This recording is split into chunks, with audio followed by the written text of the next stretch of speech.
আসসালামু আলাইকুম। পিক্সেলল্যাব অ্যাপ্লিকেশনের মধ্যে কিভাবে বাংলা স্টাইলিং ফন্ট অ্যাড করবেন আজকের ভিডিওর মাধ্যমে আমি আপনাদের দেখিয়ে দেব। পিক্সেলল্যাব অ্যাপ্লিকেশনের মধ্যে বাংলা স্টাইলিং ফন্ট অ্যাড করার জন্য গুগল থেকে আপনাদের বিভিন্ন স্টাইলিং ফন্ট ডাউনলোড করতে হবে। কিভাবে ডাউনলোড করবেন ওই প্রসেসটি এখন আমি আপনাদের দেখিয়ে দেব।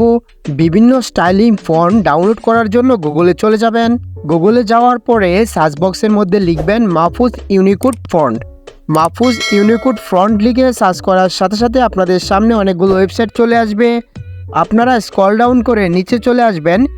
নিচে আসার পরে এইখানে দেখতে পাচ্ছেন মাহফুজ এ ফ্রি ফন্ট, ওইখানে ক্লিক করবেন। ক্লিক করার সাথে সাথে আপনাদের সামনে আরও একটি পেজ ওপেন হয়ে যাবে। আপনারা স্ক্রল ডাউন করে নিচে চলে আসবেন। নিচে আসার পরে এইখানে ডাউনলোড নামে একটি অপশন দেখতে পাচ্ছেন, ওইখানে ক্লিক করবেন। ডাউনলোডে ক্লিক করার পরে আপনারা এখানে টিকমার্ক দিয়ে দিবেন। তারপরে আবার ডাউনলোডে ক্লিক করবেন। ডাউনলোডে ক্লিক করার সাথে সাথে এই ফন্টটি কিন্তু আপনার ফোনে ডাউনলোড হয়ে যাবে। তারপরে আপনারা এখান থেকে বেরিয়ে আসবেন।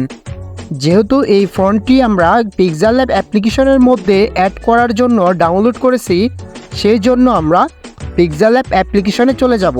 পিক্সেলল্যাব অ্যাপ্লিকেশনে যাওয়ার পরে এইখানে আপনারা যে কোনো একটি টেক্সট লিখে নেবেন। টেক্সট লেখার পরে ওকেতে ক্লিক করবেন।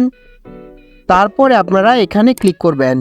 ক্লিক করার পরে স্ক্রল ডাউন করে এদিকে চলে আসবেন। আসার পরে এখানে দেখতে পাচ্ছেন ফন্ট নামে একটি অপশন রয়েছে, ওইখানে ক্লিক করবেন। ফন্টে ক্লিক করার পরে মাই ফন্ট নামে একটি অপশন দেখতে পাচ্ছেন, ওইখানে ক্লিক করবেন। মাই ফন্টে ক্লিক করার পরে আপনারা এখানে ফাইল চিহ্ন দেখতে পাচ্ছেন, ওইখানে ক্লিক করবেন। ফাইল চিহ্নতে ক্লিক করার সাথে সাথে আপনার ফোন স্টোরেজে নিয়ে আসবে। ফোন স্টোরেজে আসার পরে আপনি যে কিছুক্ষণ আগে গুগল থেকে যে ফন্টটি ডাউনলোড করেছেন ওই ফন্টটি খুঁজে বের করবেন। আমি আগে থেকেই দেখে নিয়েছি আমার ফন্টটা কোথায় রয়েছে।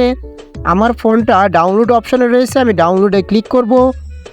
ডাউনলোডে ক্লিক করার পরে এইখানে দেখতে পাচ্ছেন মাহফুজ একে, ওইখানে ক্লিক করব।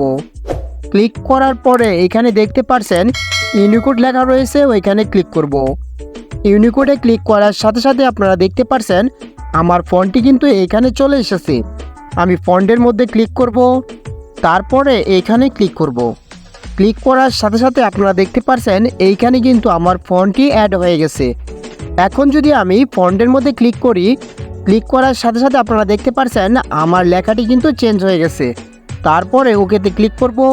ওকেতে ক্লিক করার সাথে সাথে আপনারা দেখতে পাচ্ছেন ফন্টটি কিন্তু চেঞ্জ হয়ে গেছে। এইভাবে আপনারাও কিন্তু অতি সহজেই বিভিন্ন স্টাইলিং ফন্ট পিক্সেলল্যাব অ্যাপ্লিকেশনে অ্যাড করতে পারবেন। আশা করি আপনাদের সহজেই বোঝাতে পেরেছি কিভাবে আপনারা পিক্সেলল্যাব অ্যাপ্লিকেশনের মধ্যে বিভিন্ন স্টাইলিং ফন্ট অ্যাড করবেন। ভিডিওটি ভালো লাগলে লাইক করুন, শেয়ার করুন। এই ধরনের নতুন নতুন ভিডিও সবার আগে পেতে পেজটি ফলো করুন এবং ইউটিউব চ্যানেল থেকে ভিডিওটি দেখে থাকলে অবশ্যই চ্যানেলটিকে সাবস্ক্রাইব করুন। ধন্যবাদ সবাইকে। আসসালামু আলাইকুম।